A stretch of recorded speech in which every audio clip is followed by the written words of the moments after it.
जय हिंद एवरीवन। आज हम कॉन्सेप्ट की नेक्स्ट क्लास करने वाले हैं जिसमें हम देखेंगे कि कॉन्सेप्ट 16 टू 20 क्या रहेंगे। एज यू नो हमारी कॉन्सेप्ट की एक सीरीज चल रही है जिसमें हर क्लास में आपको 5 कॉन्सेप्ट इंग्लिश ग्रामर के देखने को मिलते हैं जो आपके एग्जाम के पॉइंट ऑफ व्यू से बहुत ज्यादा इंपॉर्टेंट रहते हैं। और यदि आप इन कॉन्सेप्ट की क्लास को लगातार कर लेते हैं तो एक क्लियरिटी हो सकती है और आपके जो एग्जाम में जितने भी एरर के क्वेश्चंस आएंगे उन सभी को आप आसानी से लगा पाओगे। तो ये टॉप मोस्ट कॉन्सेप्ट्स हैं जो आपके किसी भी एग्जाम के लिए इंपॉर्टेंट रहने वाले हैं। तो चलिए बच्चों, आज की क्लास में हम कॉन्सेप्ट नंबर 16 देखने वाले हैं कि 16 कॉन्सेप्ट क्या कहता है। और ऐसा ही होता है बच्चों, कंसाइज वे में पढ़ना। एक तो होता है कि आप 10 से 12 घंटे की आप मैराथन क्लास ले रहे हैं जिसमें इधर-उधर की सारी चीजें पढ़ाई हो रही है। बट ये होता है कि एग्जाम में जो आ रहा है या एग्जाम से कुछ दिन पहले ही आप इन क्लासेस को करके चले जाइए जो 10 से 12 मिनट की होती हैं, 20 मिनट की होती हैं। उससे आपको क्या होगा कि कॉन्सेप्ट की क्लैरिटी हो जाएगी। और वहीं मैं आपको top 100 questions, top 1 question, 2 questions और 3 क्वेश्चंस की एक सीरीज लाया हूँ जिसमें आपको लक्ष्य सीरीज करके प्लेलिस्ट मिलेगी जहाँ आपको इन सब की क्लास और प्लस पीडीएफ अवेलेबल है। आप आसानी से इनको करके प्रैक्टिस कर सकते हैं और अपने एग्जाम को अच्छे तरीके से दे सकते हैं। तो ये होता है शॉर्ट टर्म में लर्निंग करना। तो चलिए बच्चों, 16 कॉन्सेप्ट हमारा कि मोर विद कंपैरेटिव डिग्री। आप सभी को पता होगा कि मोर का यूज हमारा कंपैरेटिव डिग्री में होता है यूज। बट मैं आज सिखाने वाला हूँ कि कब हम कंपैरेटिव डिग्री में भी मोर का यूज नहीं करते। वहीं मैं आप सभी को पता होगा कि मोस्ट का यूज हमारा सुपरलेटिव डिग्री के लिए होता है। बट आज मैं इस वाले कॉन्सेप्ट में बताऊंगा कि आपको सुपरलेटिव डिग्री में भी मोस्ट का यूज कब नहीं करना। ठीक है, तो चलिए एग्जांपल से देखते हैं। जैसे he is more stronger than Vijay. जब भी दो कंपैरेटिव डिग्रीज एक साथ यूज हो रही हो तब हम मोर का यूज नहीं करते। आप खुद बताइए, जो ये एडजेक्टिव है हमारा स्ट्रोंगर, ये खुद में एक कंपैरेटिव डिग्री है। मतलब स्ट्रोंगर ई आर आ रहा ना, तो इसकी खुद कंपैरेटिव डिग्री बनाई जा सकती है। तो इसके लिए मोर का यूज नहीं होगा। तो मोर का यूज उनके लिए किया जाता है जिसकी कंपैरेटिव डिग्री पॉसिबल नहीं है। जैसे कि इंटेलिजेंट है तो इंटेलिजेंट के लिए हम यूज कर सकते हैं कि मोर इंटेलिजेंट। बट स्ट्रोंगर के लिए मोर का यूज नहीं होता। आई होप आप इस बात को समझे होंगे। नेक्स्ट हमारा Sonia is more prettier than Priya. अब देखिए, प्रिटियर ये खुद में क्या है, कंपैरेटिव डिग्री। तो कंपैरेटिव डिग्री यदि ऑलरेडी बन सकती है तो हम मोर का यूज नहीं करेंगे। तो मोर का यूज कहाँ हो सकता है, जिन एडजेक्टिव की हम कंपैरेटिव डिग्री नहीं बना सकते उन वहां पर हम किसका यूज करते हैं, मोर का यूज करते हैं।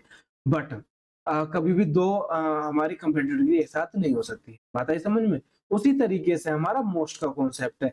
तो जैसे हमारा लास्ट मतलब थर्ड एग्जांपल है, he is the most shortest of all the students. तो देखिए, जब बात आई शॉर्टेस्ट की, शॉर्टेस्ट खुद में क्या है, सुपरलेटिव डिग्री। तो यदि ईएसटी लगाकर सुपरलेटिव डिग्री पॉसिबल है तो वहां पर हम मोस्ट का यूज नहीं करते। मोस्ट का यूज वहां पर किया जाता है जहां पर सुपरलेटिव डिग्री पॉसिबल ना हो। जैसे कि इंटेलिजेंट ही ले लेते हैं, तो मोर इंटेलिजेंट से वो बना कंपैरेटिव डिग्री और मोस्ट इंटेलिजेंट से बन जाएगा वो सुपरलेटिव डिग्री। तो मोस्ट हमेशा सुपरलेटिव डिग्री बनाने के लिए यूज होता है। ऑलरेडी जो सुपरलेटिव डिग्री हो उसके लिए यूज नहीं होता। तो इस तरीके से हमारे ये कॉन्सेप्ट खत्म हुआ। आप इसे सीख सकते हैं, नोट कर सकते हैं। तो यदि आपको पीडीएफ चाहिए तो हमारे टेलीग्राम चैनल ज्वाइन कर सकते हैं और इस चैनल को सब्सक्राइब कर लेना ताकि आगे आने वाली वीडियो आपको टाइम टू टाइम मिलती रहे। तो कॉन्सेप्ट 17 है हमारा। अब देखिए 17 में कुछ वर्ड मैं कंपैरिजन के लिए लेकर आया हूँ कि किसका यूज क्या होता है। एक छोटी सी स्पेलिंग आपको मीनिंग चेंज कर देती है, आपका यूज चेंज कर देती है और उसकी पार्ट ऑफ स्पीच चेंज हो जाता है। जैसे लेटर, लेटर में क्या है, एक टी और यहाँ पर लेटर। अब दोनों की प्रोनाउंसिएशन बिल्कुल सेम सेम है बट हमारे यहाँ पर एक टी है और यहाँ पर दो टी है। तो दोनों का मीनिंग अलग है। लेटर का मतलब है टाइम से, टाइम मीन्स कि मतलब लेटर वाले टाइम में। और पास्ट अगर कोई दो टाइम का फ्रेम बात करे कि एक टाइम पर ये हुआ था और दूसरे टाइम पर ये हुआ, तो लेटर का मतलब हो गया कि पहले वाला टाइम, बाद वाला टाइम। ठीक है, वहीं हम लेटर की बात करें तो रेफर्स टू द सेकंड। जैसे दो पर्सन है या फिर दो स्टूडेंट्स हैं, एक और दो। मैं कहने लगूं कि दूसरा वाला ज्यादा समझदार है तो मैं क्या कहूंगा, latter was the latter is the good student, इस टाइप में हम किसका यूज करेंगे, लेटर का। तो जब सेकंड नंबर की बात आएगी नंबर की, तो वहाँ डबल टी वाला आएगा, बट जहाँ टाइम को रिफर्स किया जाएगा वहाँ लेटर आएगा। अब वहीं देखिए फार्दर और फर्दर, स्पेलिंग में बस यहाँ पर चेंज है, यहाँ ए आ रहा और यहाँ पर यू आ रहा। तो फार्दर, तो फार आ रहा है यहाँ पर एफ ए आर, तो फार्दर का मतलब है डिस्टेंस। तो बहुत दूर के डिस्टेंस के लिए फार्दर का यूज करते हैं, बट फर्दर का यूज करते हैं हम नेक्स्ट, टू द नेक्स्ट मतलब फर्दर, तो आगे, इन एडिशन टू समथिंग, किसी के बाद। वहीं आ जाते हैं हम बैड।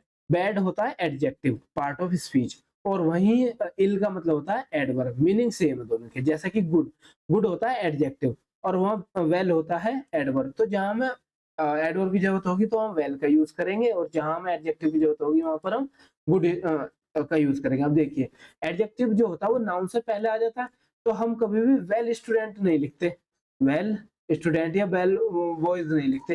तो वेल बॉय नहीं लिखते, क्या लिखते हैं, गुड बॉय। तो गुड क्यों, क्योंकि गुड क्या है एडजेक्टिव है और बॉय क्या नाउन है, इसलिए। ठीक है, वहीं आ जाते हैं हम फार। फार क्या है, नेगेटिव में या फिर इंटरोगेटिव में यूज किया जाता है। और अलोंग विद, अलोंग वे का यूज किया जाता है पॉजिटिव सेंटेंस में।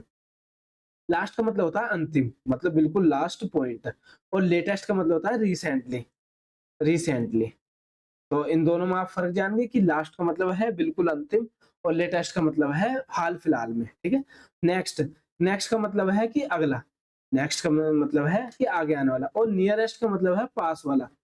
क्या है जी, पास वाला। अब मैं दोनों का मतलब बताना चाहता हूँ कि आप मेट्रो स्टेशन तो आपने देखे होंगे, दिल्ली हो चाहे मुंबई हो या फिर कलकत्ता हो, उसमें क्या होगा कि एक कोई रेड लाइन है, ठीक है, रेड लाइन में आप इस स्टेशन पर खड़े हो और यहाँ पर ही है दूसरी लाइन, ये कह दो वोलेट लाइन है। तो और इसकी डिस्टेंस है 5 किलोमीटर और अगला स्टेशन है आपका 10 किलोमीटर, ठीक है, 10 किलोमीटर। तो यदि आपसे ये पूछा जाए कि यहाँ से आपका नेक्स्ट स्टेशन क्या है, तो आप इसी लाइन पर नेक्स्ट स्टेशन बताओगे, बट मैं आपसे पूछने लगूंगा कि नियरेस्ट स्टेशन कौन सा है, तो आप बताओगे ये वाला स्टेशन, क्योंकि ये तो 5 किलोमीटर दूर है, ये 10 किलोमीटर दूर है, तो नियरेस्ट तो हुआ ये वाला स्टेशन, बट नेक्स्ट स्टेशन हुआ ये वाला। बात आई समझ में? तो इसे कहते हैं हम नेक्स्ट और नियरेस्ट। चलो, तो कुछ एग्जाम्पल से आप अब हम समझते हैं। The later chapters of the books are more challenging. Means अब लेटर चैप्टर्स है, तो लेटर तो आता टाइम के लिए, तो यानी कि हम चैप्टर्स की बात कर रहे हैं, तो टाइम तो यहाँ पर डिनोट नहीं किया गया, यहाँ पर पोजीशन की बात की गई है, क्योंकि बुक में जो होता है वो टाइम नहीं पोजीशन होते हैं, तो पोजीशन के लिए लेटर में LATTER लगाएंगे कि बाद वाले जो चैप्टर्स हैं वो ज्यादा चैलेंजिंग है। ठीक है बच्चों, वही देखिए second, of the two proposals the latter is more feasible. अब देखिए, तो अब प्रपोजल की बात आ गई, प्रपोजल में टाइम की बात की जाएगी पोजीशन की, तो पोजीशन की, तो यहाँ पर लेटर मतलब बाद वाला ज्यादा फिजिबल है। ठीक है, तो हमारा ये लेटर बिल्कुल सही है। क्लियर है? चलिए नेक्स्ट नेक्स्ट अभी और एग्जांपल देखिए बच्चों, एग्जांपल से आप बहुत जल्दी और आसानी से समझ सकते हैं, इसलिए एग्जांपल्स पे ज्यादा फोकस करना। Further information can be obtained from the head office, मतलब हेड ऑफिस से फर्दर। अब यहाँ पर होता फार्दर, तो फार्दर किसके लिए यूज हुआ था, डिस्टेंस के लिए।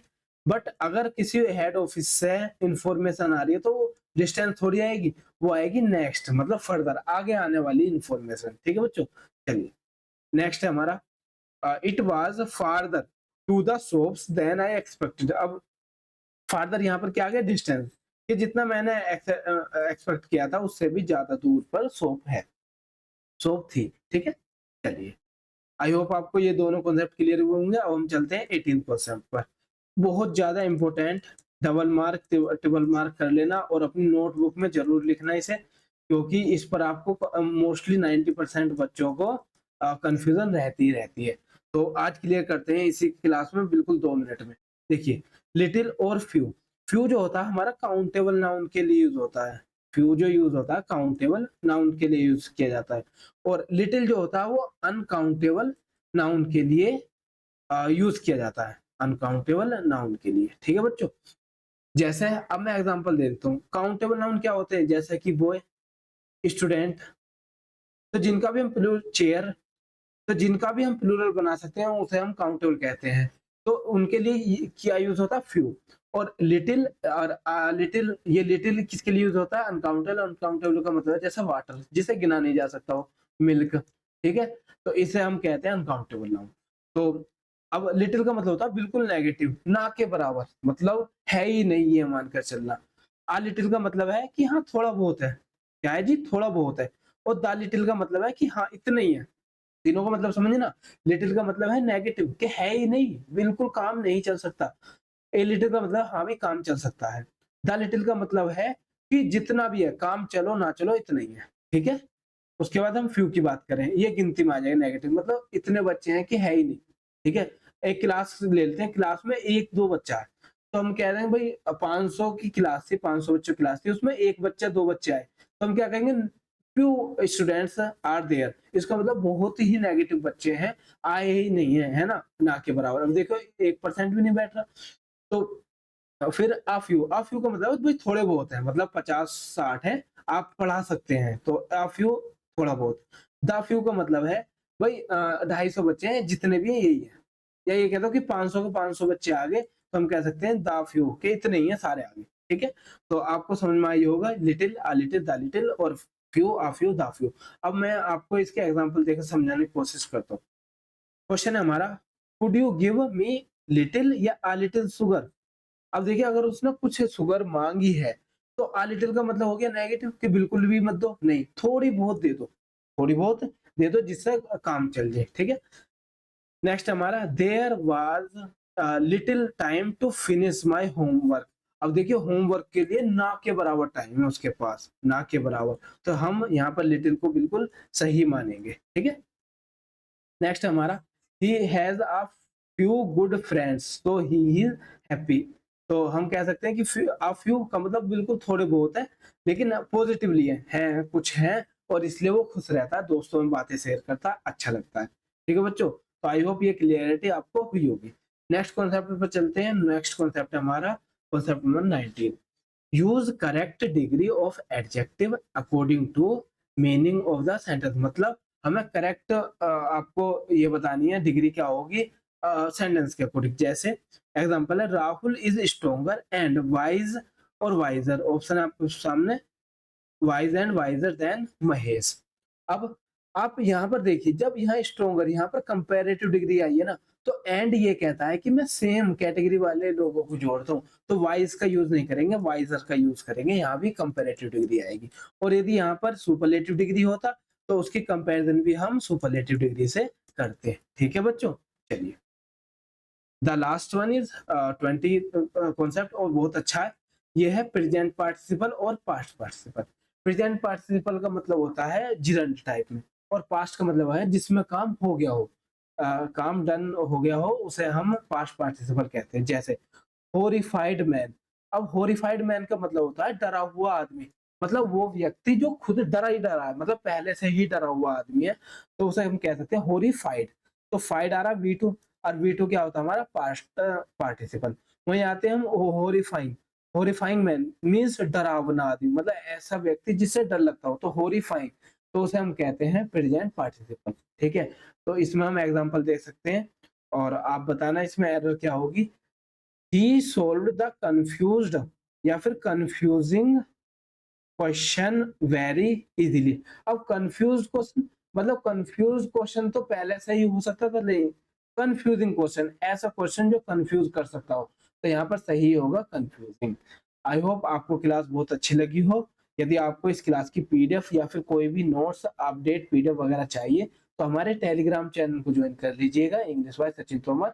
आपको लिंक दिया हुआ है डिस्क्रिप्शन में और कमेंट बॉक्स में, आप वहां से ज्वाइन कर सकते हैं, और चैनल को सब्सक्राइब जरूर कर लेना, ताकि आगे आने वाली क्लासेस आपको टाइम टू टाइम मिलते रहे। और यदि आप एयरफोर्स एक्सवाई ग्रुप की तैयारी कर रहे हैं, तो मॉक दीजिए, कंटेंट का यूज कीजिए। इंग्लिश में हमारा टारगेट चल रहा है 18+ का। आप किसी भी इंटेक के लिए तैयारी कर रहे हैं, बस आपको जो भी डाउट आए, पर्सनल डाउट हो, तैयारी से रिलेटेड हो, कुछ भी हो, और हमारी पर्सनल मेंटरशिप से जुड़ने के लिए आप इस व्हाट्सएप नंबर पर मैसेज कर सकते हैं, जहां मैं आपको फ्री ऑफ कॉस्ट गाइडेंस और मेंटरशिप प्रोवाइड कराऊंगा, ठीक है बच्चों। अब हम मिलेंगे नेक्स्ट कॉन्सेप्ट की क्लास में, तब तक के लिए धन्यवाद, जय हिंद।